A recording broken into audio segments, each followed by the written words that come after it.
David, it's crazy. My story is almost identical.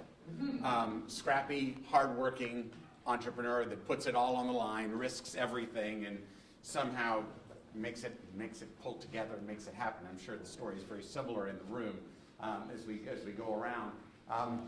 I am husband to Melissa and dad to Tanner, who is 11 and absolutely the light of my life and a lot of fun. But I'll kind of give you just a quick snapshot on me and give you a little history on kind of where I come from. I'm actually from Trinidad in the West Indies. I was born and raised there until I was 10 years old, and moved here when I was 11, and I was 10, 11, and was very different. Wanted to fit in badly, but I had this very strong Trini accent, and it was a very difficult time at first when I got here, and I really wanted to try to mix in with everybody, and I wanted to be a part of the America. America was so cool. I mean, my gosh, you guys had television with multiple channels on it. I mean, I was like, wow, this is the coolest thing ever. And it was really great, but it was a great middle class growing. I'm telling you, that was a big deal back in the day. Even though there were just a few, there was a lot. But at 16 years of age, I decided that I was going to join the workforce because I really wanted to get a car.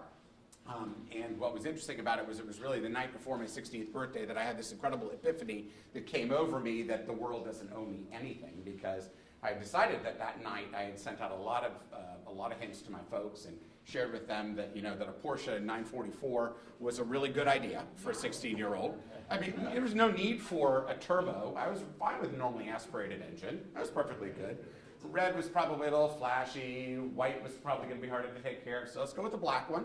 And instead of that, I was greeted with a Ford Fairmont station wagon, circa 1980, white on the exterior, red vinylette interior with Puffin Stuff Catering in white puffy letters, and black puffy letters on the outside. So it was a very, very, very big awakening. Now, I was a spoiled little brat. At this point, we're growing up in Winter Park. I'm feeling good. I want to be, and so I realized that I need to kind of do something if I want to change my circumstances. So I went to work at the Burger King. And those of you who know Manny Garcia, we knew him at the time. Certainly wasn't going to go work for my parents.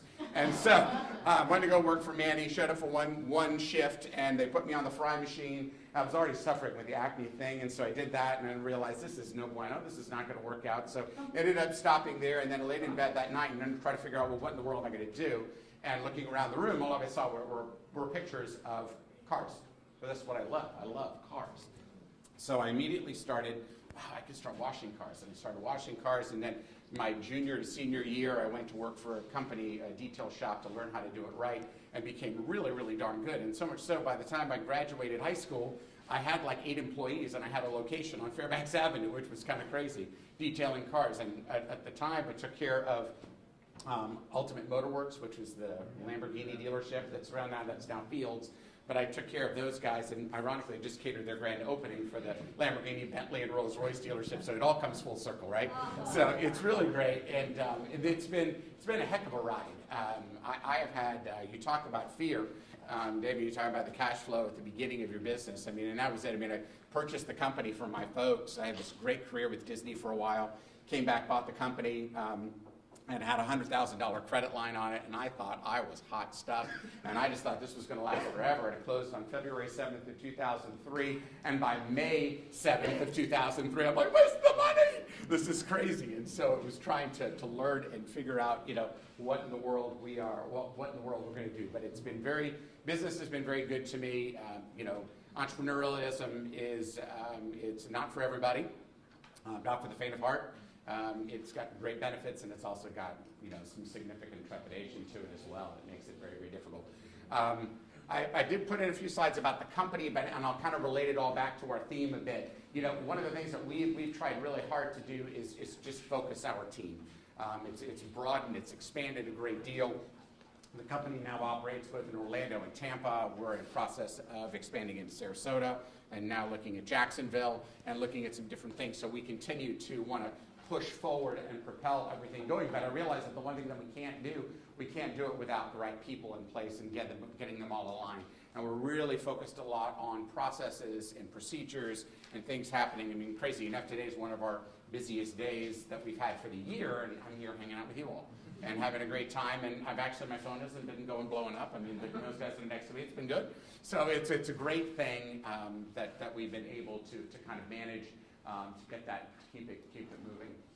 I was going to show some videos, but since we have a technical difficulty, I'll skip it. And one of the things that I will share with you on it, and so you can see these if you'd like to, is that we have a lot of videos on our site, and they're all very strategically built.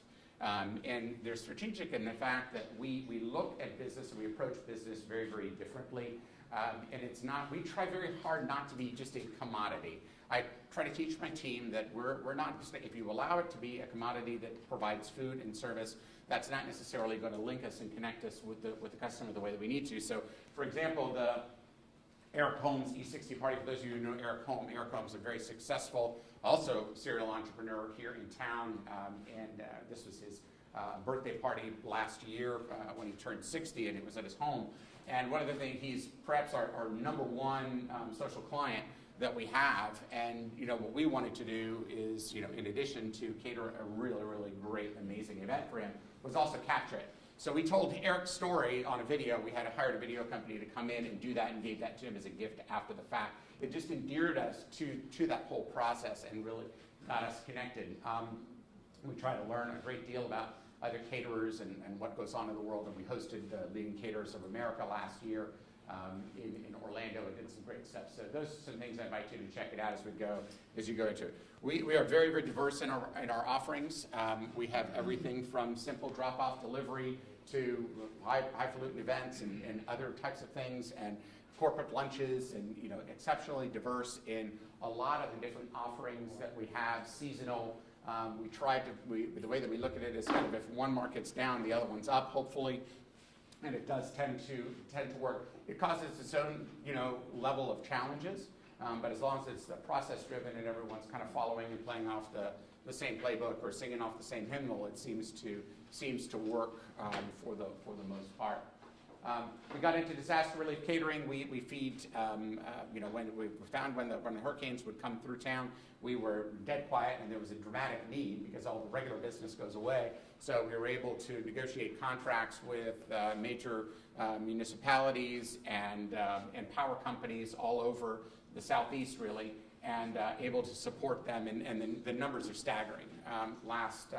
Last September, which is traditionally one of our slowest months of the year, turned out to be the biggest and the most profitable month in company history because of Hurricane Irma and the devastation that it caused here. And it's kind of one of those things where I kind of hate that I'm in a position with that, but at the same time I feel very good about what we're doing because we're really helping people, and we're helping the power companies to restore and the cities and municipalities to put back. But it's really great stuff, and we take great care of them. Like the last night that we did, Orlando Utilities Commission, which is perhaps one of our biggest customers, the last night of OUC, after 2 weeks of service, it's not the fanciest catering. It's not the stuff that I'm really, woo, look at what we do here. It's just got to taste good, but the last night, we set up a massive bank of grills and, had all kinds of different, we had everything from porterhouses to T-bones and everything else for the guys to provide a little something extra for them, just as a thank you to them that, it cost me more to produce it, but it's just, again, a thank you, and it's ingratiated us to that client, and hopefully they'll see us back again. So big lessons that we learned in the first recession. I think that our business, we've suffered a number of different types of recessions. Some of them self-induced, and others that are the real ones that happened. So in 2008, 2009, I don't know if you all read in the OBJ. I won't name the law firm, but there was a big law firm that was on the cover of the magazine, and they received press because they canceled their Christmas party, which was a massive Christmas party, and donated the money to charity. Now, really, really nice thing, great feel-good story, everybody was all good, but now all of a sudden it's totally out of vogue to host parties. Well, What about, I mean, even down to the babysitters that took care of the people's kids who were showing up at the party? They don't have work that night. What about the clothing stores that somebody's going to go buy a new dress or a new suit or something to go show up there? They're not selling product. What about that? Oh, wait, the caterer. That's right. That's us. We sell food and service there. We're not working that night. It's not going. So all of a sudden it became crazy what happened, and then everyone got on the bandwagon. And so it was like, to make a bad thing worse, it was not cool to have parties. We're in the party business. This is no bueno. What are we going to do? And one of the things that we had done just prior to that was we were on such a high horse. We felt that we were doing such great work. We decided that the little stuff was not important anymore. And it was hard for us, you know. So the challenge that we were faced with is everybody was getting into it now at that point. So we tried to get back into this business, typical lunches and breakfasts and the small stuff that still continued on, right? But what we learned was, wow, wait a minute, now all of a sudden we have new competition. It's the biggest fear that I have right now for our business. You asked that earlier, Jeff, what's my biggest fear right now? The fear is it's an easy entry into the market. You basically just have the skill, the will, and maybe a station wagon, and maybe you watched a couple of Food Network shows, and boom, you're a caterer. I mean, it's that simple, really. And now we got another one. We got people that are kind of really skilled. We got all these great restaurants that are all around town. And we're like, wow, wait a minute. Now they need incremental revenue. And so now guess what they're doing? Catering. They're all doing catering. So I've got those guys to contend with. So, you know, how do we stand out? How do we become something different? And that's been kind of our world, is trying to figure it all out. But the biggest thing we realized was, wow, I mean, the bottom literally fell out. We dropped 35% that year. From 8 to 9, 2008 to 2009, and we just realized, wow, this is significant. So we made all the changes that you've got to do. We had to release staff, and we had to think of the new normal, reorg the company, and put it all together there. And then we kind of wanted to figure out what we were going to do. So one of the biggest things that we decided to do was not really retract very much, but we just refocused it. And the big refocus that we had was we realized, kind of flying back up to a 30,000-foot level and looking back down on it and everything. Well, what do we do at a core? Well, we plan parties. And where do we do these parties? Well, where people gather for parties and for events. And so we figured out that the venues were really where the sweet spot was for us, and it continues to be today. So we took a hyper focus, and at the time, 2008, we were really about 65% corporate based, but only a fair amount of it was in the venues. Today, believe it or not, venues represent the 65% of our business that goes on today. So we shifted. So we decided to really focus on developing relationships with these venues and figuring out thinking of it differently, how are we going to support their efforts? Because what's their objective? Their objective is to sell events in their facility unlike anything else and against everybody else. So how do we support their efforts and make them more successful was the way that we tried to do that. So the other thing that we did was, wow, wait, in 2009 and 2010, we expanded. The crazy part was we had a letter of intent to buy a company in Jacksonville. We were going to expand into Jacksonville. And I think it was still, and we probably still will. We still have a relationship with them, and eventually it will. And I think it's a 2019 objective to make it happen. But we were literally, the LOI was done. It was kind of duly agreed upon. We were ready to pull the trigger and get it all done. And then Tampa came along, which was very interesting because Tampa came along. We were asked by Condé Nast, who's a big client of ours, to produce an event for them in Tampa because they were unhappy with the caterers that were in the area, and we'd done work for them here. So we went to this new venue, and it was fantastic. And this guy, Tom Pepin, has invested a ton of money into this new venue, and it's beautiful, and it's fantastic, and we want you to come and cater. So I walk into this venue, and I'm like, oh my God, wait a minute. My wheels immediately start to turn. I'm like, oh, wait a minute, Tampa, maybe forget Jacksonville. I think I could get in here, and I could have a facility to operate out of for free. Maybe there's a way to do this. Maybe there's a win-win. Maybe I can negotiate some. And so we did. We started doing great work in the facility. We became one of the people on the list. I became really close with the GM and became best buds with him and showed him ways of how we could help him achieve his effort, because his goal is really during the event. This is pre-Netflix, but he just wanted to chill out during events and not have to worry about things. So we had consistency. Seriously, that is the big objective with a lot of these guys, is we want them when they come, we want to feed them a good meal. Just the venue manager, because the next time somebody walks through the door and they're saying, well, we've got 5 caterers that are available, what do you want that guy to say? Because everybody says, well, hey, Tim, who should I really use? And you want them to say, oh, Buff, you want to use Puff and stuff. And so we really focus a lot on taking care of those folks. But the vendor relationships are great, and we continue with it, and so much so that the same guy, Andy Brouillard, who was the general manager, I was in Tampa last night for his retirement party.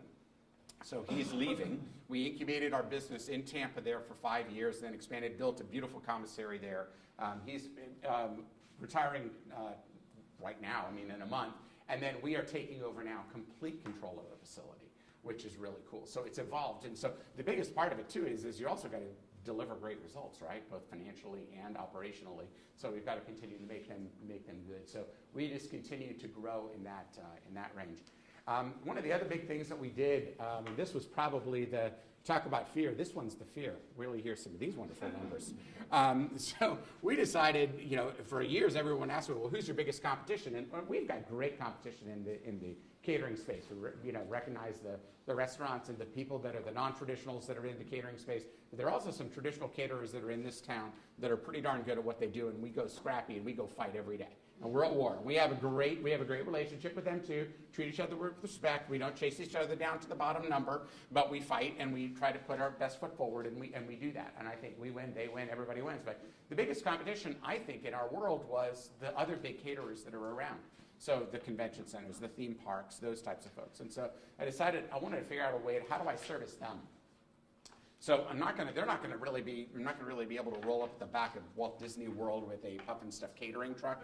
That's not going to fly. It's not going to work out. So we had to figure out another way to do that. So we developed Chef's Commissary. So I built it, and I thought they would come. And they sort of came. The model was so radically different. It was a very, very different model in the fact that we were taking a business to consumer business, which is Puff and Stuff, and changing it into a business-to-business model where we're caterers to other caterers. And the idea was just-in-time manufactured product that we would create today, it would be delivered and consumed tonight, and then we'd just go ahead and repeat it. And it made perfect sense. We looked at it and we're like, wow, well, wait a minute. The hardest part of what we do is from the time the truck leaves the back door, we have additional capacity on facilities, we can duplicate it. We went through all the models, and this is fantastic. The problem is it was such a radical idea that no one really got it. It didn't really take off, and it didn't have traction, and God forbid, the bean counters got a hold of it, sir. Now, the bean counters, they looked at it and they said, well, our traditional models, 30% food costs. Well, wait a minute, but I'm not giving you raw product here. You've got to give me a little bit more than 30% food cost on this. And so it was a hard one to get them to do, but it evolved, and we listened, which is the crazy thing, as I say quite often to my team, God gave you 2 of these and 1 of these, use them in proportion. And so we listened to our customer, and they all wanted frozen product, high quality frozen product. So we started Chef's Commissary. We ended up moving, built a plant, found a company that went belly up on the east side of Orlando, have a 15,000 square foot refrigerated plant facility to manufacture the products in, went to business trying to do that, and started off with the 800-pound gorilla, which is Walt Disney World, and they're still our #1 client today. We manufacture all kinds of crazy products for them. If you go into Animal Kingdom and you have the lumpia that's at the front, it's a cream cheese and pineapple product that we developed in what they call their flavor lab with them, and created product there. Just a multitude of different things that, and it's just grown, but it has been a nightmare at the same time. It's like it's one of those things where it's this passion project that I keep putting more money into and more money into and more money into. And then we created our own recession last year because of this company. Because we allowed Peter to rob Paul, you know the old story. And so that's what ended up happening. Chef's Commissary, for the last 5 years, has cost close to $1 million a year to get it off the ground. That's $1 million a year. Run the math, it's real simple. $1 million a year times 5 years. Got the idea? It's scary. It was scary. We created our own recession. Last summer, I freaked. I really, really and truly freaked. I was just like, what in the world is going on? Where is my cash? Where did it go? And what are we going to do about it? And how do we kind of survive through? And due to a series of other events, I ended up bringing on some other additional partners to help. One of the things was, I think, two-headed snakes are weird. They don't really work real well, and one's going to eat the other one is usually the way that works out. And trying to be the CEO of 2 companies was too difficult. And that was a real challenge for me as we were going. So there were some key folks that were involved in the chef's commissary business that really could provide a great deal of insight and a great deal of assistance with the help on the company, not necessarily even on the financial side, but on everything else from sales, operations, growing the business and scaling the business that I decided to bring them in. And so I shifted from being the CEO to now just being founder and partner, and I have 4 other people to lighten the load on that business, which allows me more time to focus on Puff, which is the business that's really driving what's happening. It also stopped and cut off the sieve. 5 minutes, thank you.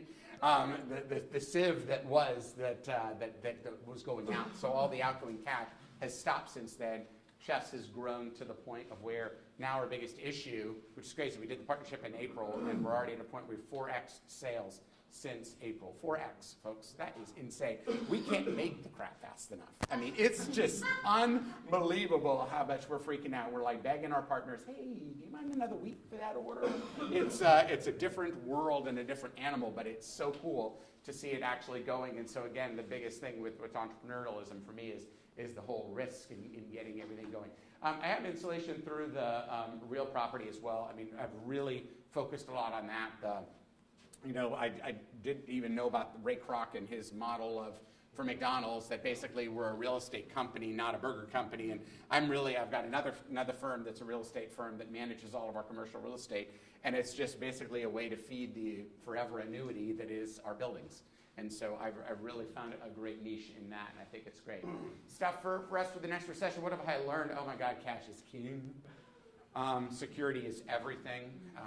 And I am really hyper focused on cash management. My bankers are in the room, Kevin and Sean, and it's our goal. I mean, it's our goal. We have a whole new normal. We have a whole new base cash line model of where we want to be and where we want to put things in, because we need to do that. We want to expand our credit line when we don't need it right now.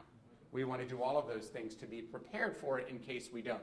And then the other thing that I do with these guys, and they'll tell you, is that I overly hyper-communicate to them too. They know exactly what's going on in my business. They're managing my world. They manage the financial side of the lending as well as cash management there. So they're a part of what we do. So I'm in touch with them. I'm in touch with the corporate office in Miami. I talk to them. I communicate. And so there's never any surprises of what's going on.